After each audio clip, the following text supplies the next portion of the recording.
Bismillahirrahmanirrahim. Assalamualaikum warahmatullahi wabarakatuh.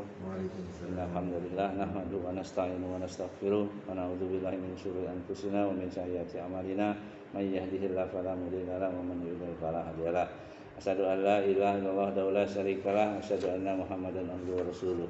Ya ayyuhallazina amanu taqullaha haqqa tuqatih wa la tamutunna illa wa antum muslimun. Ya ayuhan nasu taqu rabbakumul ladzi khalaqakum min nafsin wahidah wa khalaqa minha zawjaha wa basa minhuma rijalan katsiran wa nisaa. Wattaqullaha allazi tasaaluna bihi wal arham innallaha kana 'alaikum raqiba.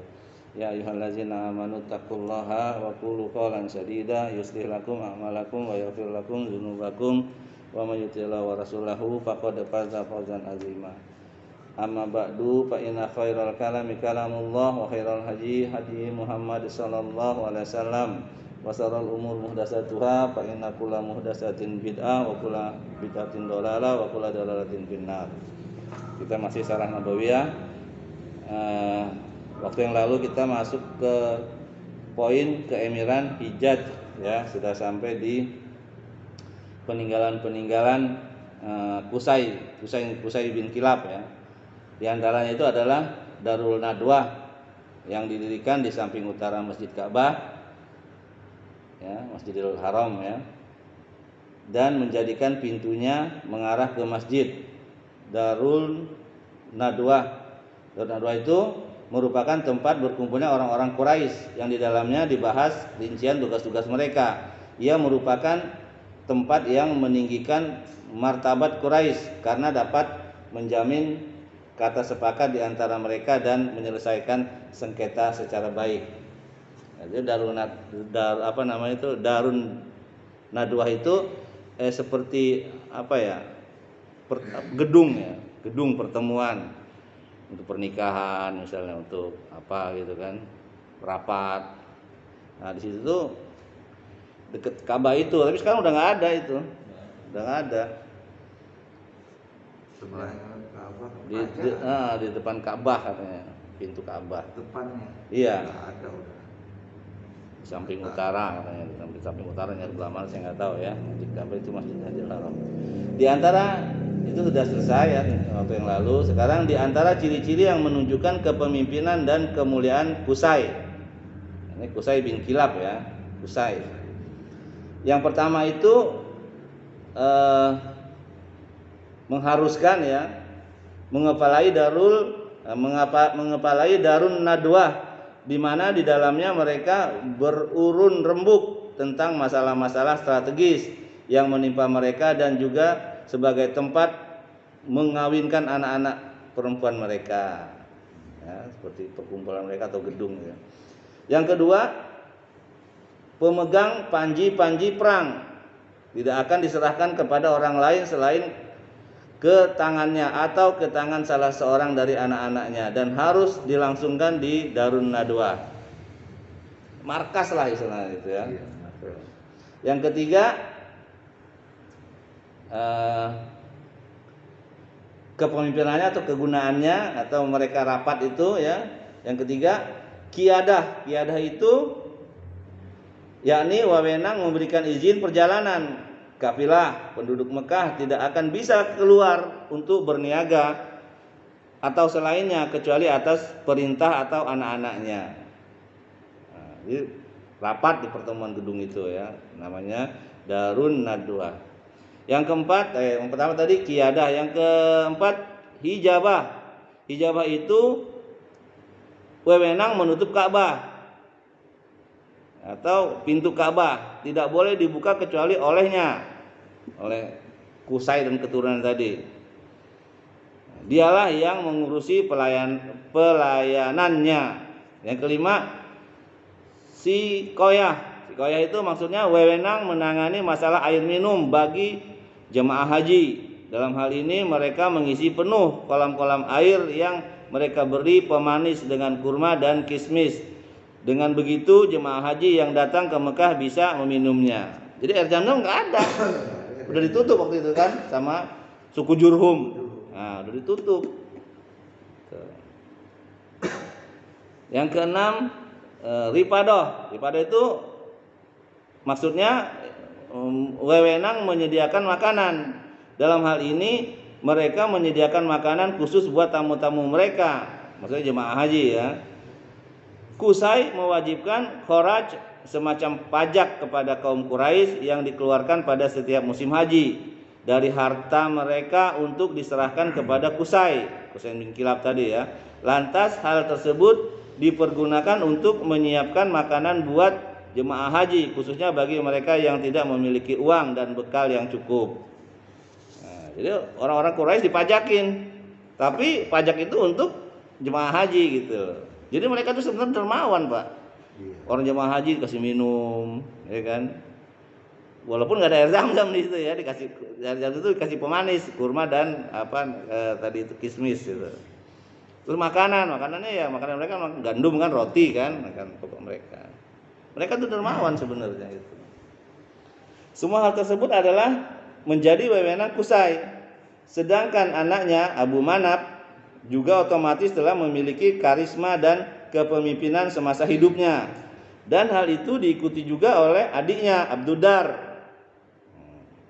Jadi Qusay punya anak Abdul Manaf. Nah, ini cikal bakal ini ya, keturunan Nabi ya. Dan adiknya Abduddar. Suatu ketika berkatalah Qusay kepadanya, aku akan menghadapkanmu dengan kaum kita meskipun sebenarnya mereka telah menghormatimu. Kemudian Qusay berwasiat kepadanya agar dia memperhatikan wewenangnya dalam mengemban maslahat kaum Quraisy. Lalu dia berikan kepadanya wewenang atas Darun Nadwah. Wewenangnya itu hijabah, panji, sikoyah dan ripadoh tadi ya. Nah, yang seperti ngasih makan, ngasih minum itu kan, membuka pintu. Anggarannya kaum Quraisy ya? Hah? Yang dipajakin kaum Quraisy. Iya, kaum Quraisy. Untuk dananya haji. Untuk ya? dana haji. Iya, gitu. Nah, bentuk Ka'bah berarti kalau dulu ada penjaga pintu Ka'bahnya itu ada. Nah. Berarti Ka'bah itu dari dulu bentuknya kayak gitu aja ya. Iya, kayak gitu. Nah, iya. Bongkar kan waktu itu. Bukan bongkar, hancur. Iya, hancur. Dibangun aja begitu. Nah, masih gitu. Sampai sekarang Pak ya, kita naik haji aja lapor dulu di posko, terus ambil air minum, jalan lagi ke ini baru sampai ke Mekah dari Madinah. Gimana lapor kemana? Kan naik bis kita. Oh iya, itu kan itu sampai ada itu ada yang ngatur gitu. Itu tadi ini di sini nih kan. Gitu. Jadi terus turun temurun itu. Sampai sekarang tuh Pak. Maksudnya supaya tertib gitu kan. Iya. Tapi sampai sekarang juga mereka tetap dermawan Pak. Kalau kita itu hari Senin Kamis tuh Pak, itu makanan banyak Pak. Kurma. Di Madinah itu. Enggak, di Mekah juga Pak, banyak Pak. Sekarang tuh belum pernah tahu tuh. Oh di Madinah kan udah di. Iya banyak. Iya. Iya. Sekarang di Mekah juga sama Pak. Iya. Di Mekah nggak tahu di mana di itu. Di dalamnya. Yang di mananya? Iya. Pokoknya semua ada di ruangan itu ada, di luar ada. Ada disediain. 2, 3 orang, 4 orang tuh ada. Bahkan ada yang ngider.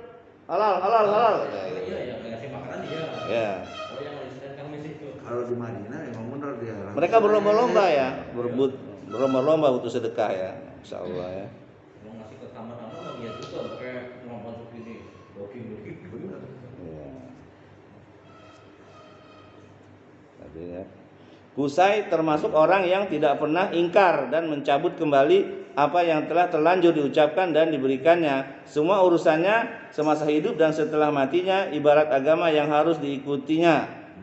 Tatkala Qusay meninggal dunia, anak-anaknya dengan setia menjalankan wasiatnya dan tidak terjadi perseteruan di antara mereka. Akan tetapi ketika Abdul Manaf meninggal dunia, anak-anaknya bersaing keras dengan anak-anak paman mereka, Abduddar. Mereka agak badai dengan Abduddar sama Abdul Manaf ya. Saudara-saudara sepupu mereka dalam memperebutkan wewenang tersebut. Akhirnya suku Quraisy terpecah menjadi 2 kelompok, bahkan hampir saja terjadi perang saudara di antara mereka. Untunglah mereka sepakat berunding dan membagi-bagikan wewenang tersebut. Hasilnya wewenang atas sikoyah dan ripadoh diserahkan kepada anak-anak Abdul Manaf. Sedangkan Darun Nadwah panji dan hijabah diserahkan kepada anak-anak Abdudar. Nah, ya. Sikoyah itu yang menangani air minum tadi kan. Terus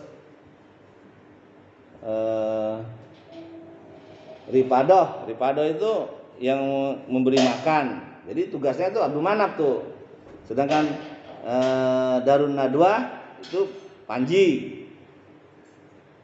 Abdul Manaf kemudian memilih jalan mengundi untuk menentukan siapa di antara mereka yang memiliki kewenangan atas Sikoyah dan Ripadoh. Undian itu akhirnya jatuh ke tangan Hashim bin Abdul Manaf, sehingga dialah yang berhak atas pengelolaan keduanya selama hidupnya sampai sekarang. Dan ketika dia meninggal dunia, wewenang tersebut dipegang oleh adiknya Al-Muthalib. Nah, nih ya, udah mulai nih Al-Muthalib, itu kakeknya Nabi ya.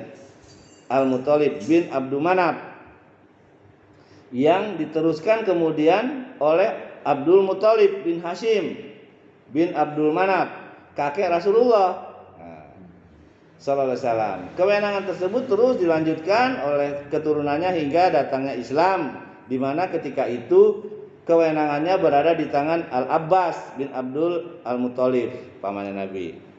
Ya. Udah makin dekat nih gitu, makin seru ya. Dalam riwayat yang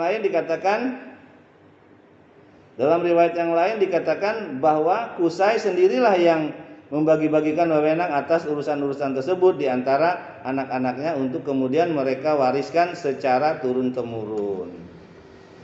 Selain itu, suku Quraisy juga mempunyai kewenangan lain yang mereka bagi-bagikan di antara mereka, yang dengannya mereka membentuk negara kecil. Bahkan bila boleh diungkapkan dengan ungkapan yang pas, saat itu adalah semacam semi negara demokrasi. Instansi-instansi yang ada, begitu juga dengan bentuk-bentuk kepemerintahannya, hampir menyerupai bentuk pemerintahan yang ada sekarang, yaitu sistem parlemen dan majelis-majelisnya berikut penjelasannya. Ya. Penjelasan pertama itu Al-Isar. Al-Isar itu penanganan bejana-bejana tempat darah ketika melakukan sumpah, zaman jahiliyah ya. Urusan ini diserahkan kepada suku Jumah. Al-Isar. Yang kedua, tahjirul amwal atau pembekuan harta, yaitu peraturan-peraturan mengenai penyerahan kurban atau sesajian dan nazar-nazar kepada berhala-berhala. Begitu juga dalam melerai sengketa-sengketa dan pengawalan urusan itu diserahkan kepada Bani Saham. Tuh. Kemudian yang selanjutnya, yang ketiga, Syura diserahkan kepada Bani Asad. Yang keempat, Al-Ashinab, peraturan mengenai diat atau denda ya, denda kriminal, dan gharamat, denda pelanggaran perdata. Urusan ini diserahkan kepada Bani Taim. Yang kelima, Al-Iqab, yaitu pemegang panji kaum, diserahkan kepada Bani Umayyah. Yang keenam, Al-Qabbah, peraturan kemiliteran dan menunggang kuda, diserahkan kepada Bani Makhzum. Yang ketujuh, As-Sifarah atau pendutaan, diserahkan kepada Bani Adi. Ya.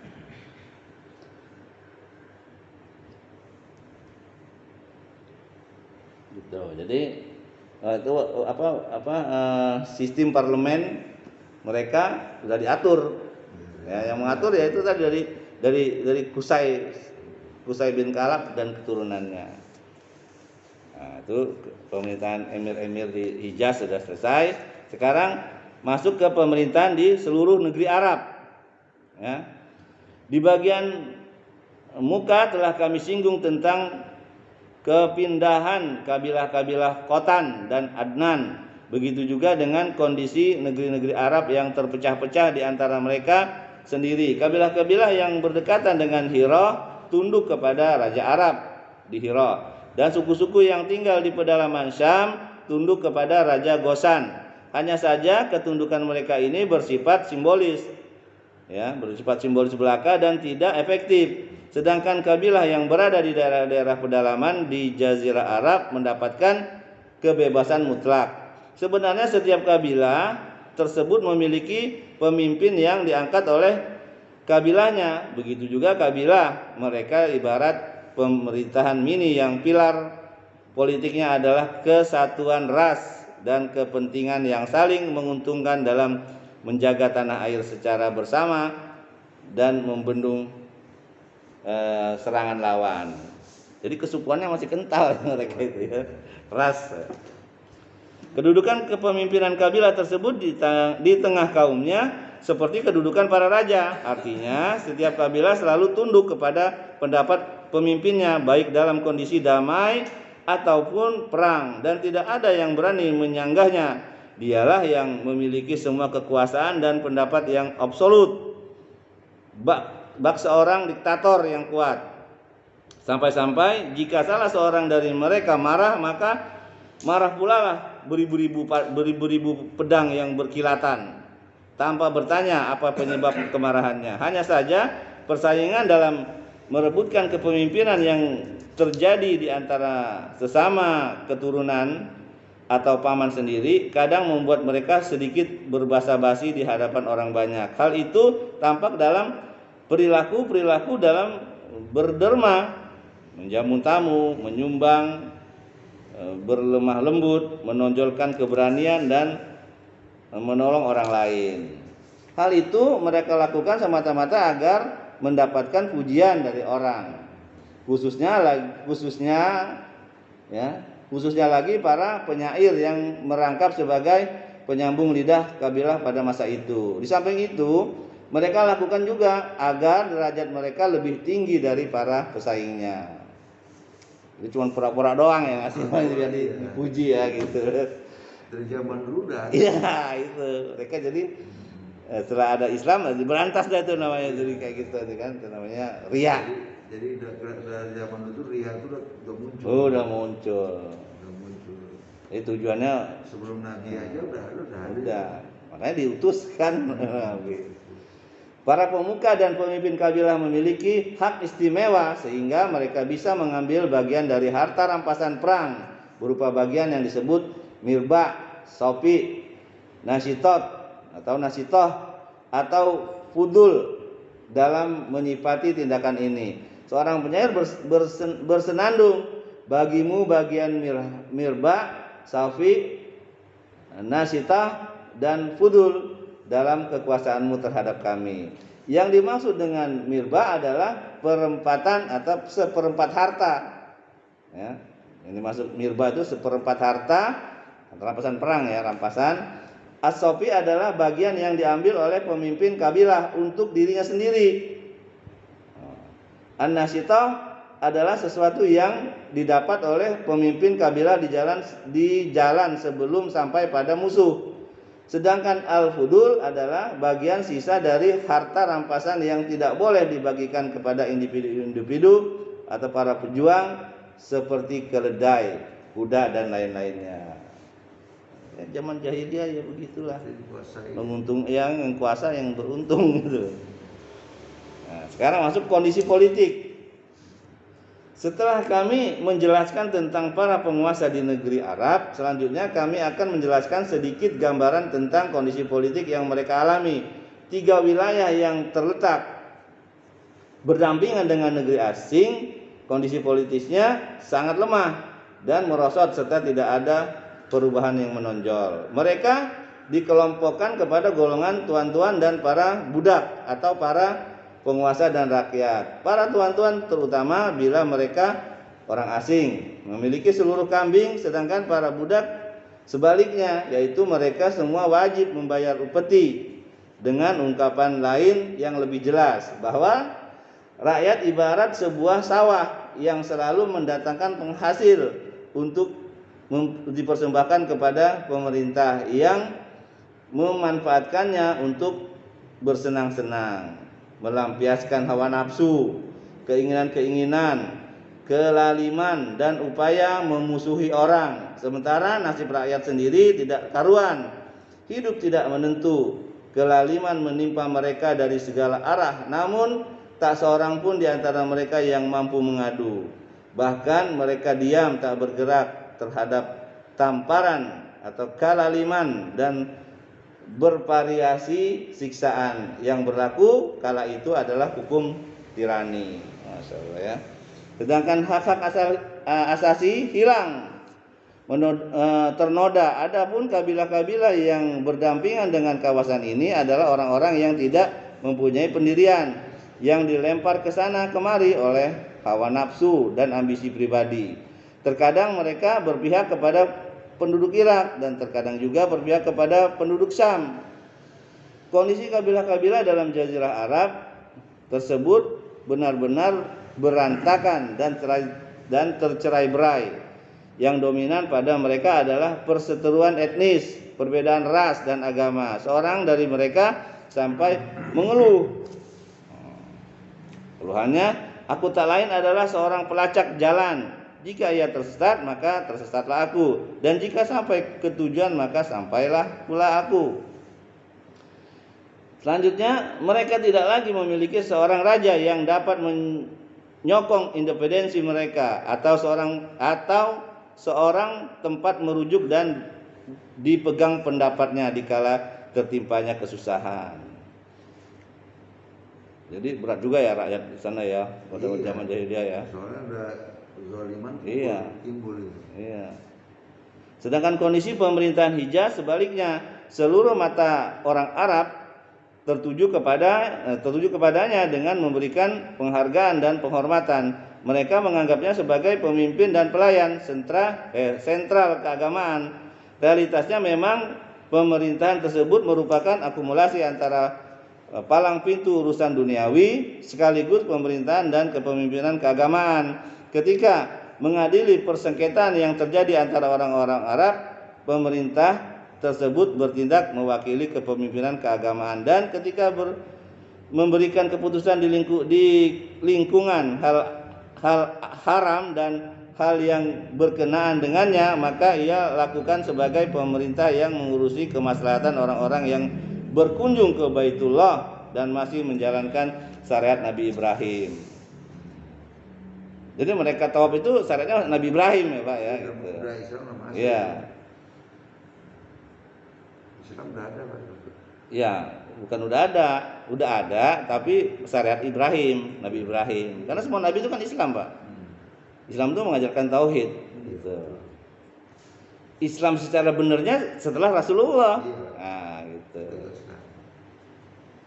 Pemerintahannya juga sebagaimana kami singgung sebelumnya memiliki instansi-instansi yang format yang menyerupai sistem parlemen. Namun pemerintahan ini sangat lemah sehingga tidak mampu mengemban tanggung jawab sebagaimana yang tampak saat mereka menyerang orang-orang Habasyah dulu. Saya Pak, ya. Kondisi politik sudah, keemiran di sana juga sudah, ya. Terus pemerintahan di seluruh negeri Arab. Itu tadi. Nabi Ibrahim itu masuk tahun berapa Pak? Tahun belum Ibrahim. Ibrahim itu sebelum adanya Mekah itu. Iya, kan dia ada Ismail kan. Lahir Ismail diperintahkan oleh Allah untuk ke Hijaz tadi itu. Ya, yaitu di Baitul Haram. Taruh di situ dia sama Hajar. Ya, namanya Hajar kan. Masih di Palestina ya. Akhirnya balik lagi ke Palestina. Nah, pemerintahan itu berkembang bukan dari Ibrahim malahan ya, dari Ismail dan suku Jurhum itu tadi. Nah, suku Jurhum kalah udah bertahun-tahun dikuasain oleh Khuza'ah tadi.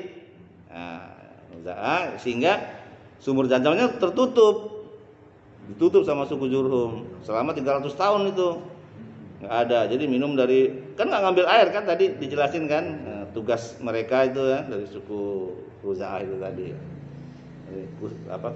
Qusay bin Kilab tadi itu kan. Dia yang memerintah itu. Sampai nanti jatuh ke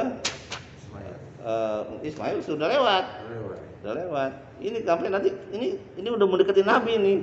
Ya kan? Sampai tadi udah ada Abdul Manaf, ya, Hisam, ya kan? Gitu. Nah, itu karena panjang sih ya. Juga Tapi bagus. juga. Ya, sekarang keyakinan dan kepercayaan bangsa Arab kan berbeda-beda tuh keyakinannya ya. Keyakinannya pada dukun masih ya. Iya. Mayoritas bangsa Arab masih mengikuti dakwah Nabi Ismail. Nah, dakwah Nabi Ismail, tapi Nabi Ismail itu udah gak ada. Gitu. Ketika beliau mengajak mereka untuk menganut agama yang dibawa ayahnya Ibrahim. Ya, karena kalau Ibrahim dia memang Rasul, membawa syariat. Kalau Ibrahim kan Nabi dia nggak mau bawa syariat, jadi ngikutin syariatnya Nabi Ibrahim bapaknya. Ismail ngikutin bapaknya. Iya, Ismail. Ya. Mereka menyembah Allah dan menauhidkannya serta menganut dinnya, sehingga lama kelamaan akhirnya mereka mulai lupa beberapa hal yang pernah diingatkan kepada mereka. Hanya saja masih tersisa pada mereka ajaran tauhid dan beberapa syiar dari din Nabi Ibrahim, hingga muncullah Amr bin Luhai. Ini cikal bakalnya membuat patung nih, Amr bin Luhai ini. Ya. Nanti berkuasa ini dia itu. Ya. Hanya saja masih tersisa pada mereka ajaran tauhid dan beberapa syiar dari Nabi Ibrahim, sehingga munculnya Amr bin Luhai, pemimpin Bani Huza'ah. Nah, ini tadi ya, Huza'ah tadi ya. Sebelumnya dia tumbuh di atas perilaku-perilaku agung seperti perbuatan ma'ruf, bersedekah, dan antusiasme tinggi di dalam melakukan urusan-urusan agama, sehingga semua orang mencintainya dan tunduk terhadapnya karena menganggap dirinya sebagai salah seorang ulama besar dan wali yang dimuliakan. Kemudian dia berpergian ke kawasan Syam, lalu melihat penduduknya menyembah berhala-berhala. Akhirnya dia merespon positif hal tersebut dan mengiranya suatu kebenaran. Ya. Tadinya dia menyembah Allah. Terus dari jalan ke Syam, lihat orang pada nyembah patung, berhala. Wah, bagus juga nih katanya gitu ya. Akhirnya dibeli patung di situ, dibawa ke Mekah. Iya, akhirnya dia merespon positif hal tersebut dan mengiranya suatu kebenaran. Sebab Syam adalah tanah air para rasul dan diturunkannya kitab-kitab. Maka ketika pulang dia membawa bersamanya berhala Hubal. Oh, namanya berhala Hubal ya. Dan meletakkannya di dalam Ka'bah. Ini Amr bin Luhai ini. Nah, itu perlu kita ingat tuh, munculnya pertama kali orang menyembah itu, nah di Mekah itu dia. Makanya kata Nabi, aku melihat di neraka Amr bin Luhai itu ucusnya terberai. Hadis Bukhari itu. Masya Allah. Ya. Maka ketika pulang dia membawa bersamanya berhala Hubal dan meletakkannya di dalam Ka'bah. Lantas mengajak penduduk Mekah untuk berbuat syirik terhadap Allah dan mereka pun menyambut ajakannya tersebut. Selang beberapa lama penduduk Hijaz mengikuti cara penduduk Mekah karena mereka adalah para pengelola Baitullah dan pemilik Al-Masjidil Haram. Nah, ya. Di antara berhala yang paling tua bernama Manat yang terletak di Masallal, sebuah kawasan di tepi Laut Merah dekat Kudaid. Kemudian mereka menjadikan Lata di Taif. Yang pertama itu tadi Kudai ya. Apa itu tadi? Manat ya. Manat. Yang kedua Lata bin Taif dan Uzza bin Wadi Nakhola. Ketiganya merupakan berhala yang paling besar. Setelah itu kesyirikan semakin merajalela dan berhala-berhala pun banyak bertebaran di setiap tempat di Hijaz. Disebutkan bahwa Amr bin Luhai mempunyai pembatu atau kodam dari bangsa jin. Nah, gitu ya. Ini sampai di sini aja dulu ya, waktu tidak habis ya. Tapi cikal bakal orang mendirikan patung itu tadi Amr bin Luhai. Itu ingat tuh nama itu tuh. Makanya kata Nabi dia di neraka, urusnya terburai. Pertama kali Pak mau dimasukkan dalam Ka'bah itu si Amr bin Luhai ya. Ya, saja bisa saya sampaikan karena waktunya singkat. Mudah-mudahan ini menjadi amal baik kita, memberatkan timbangan kita di akhirat kelak. Apa yang benar itu datang dari Allah, apa yang salah itu datang dari diri saya karena kebodohan saya mohon maaf dan mohon ampun kepada Allah. Subhanakallah bihamdik, asyhadu alla ilaha illa anta, astaghfiruka wa atubu ilaik. Assalamualaikum warahmatullahi wabarakatuh.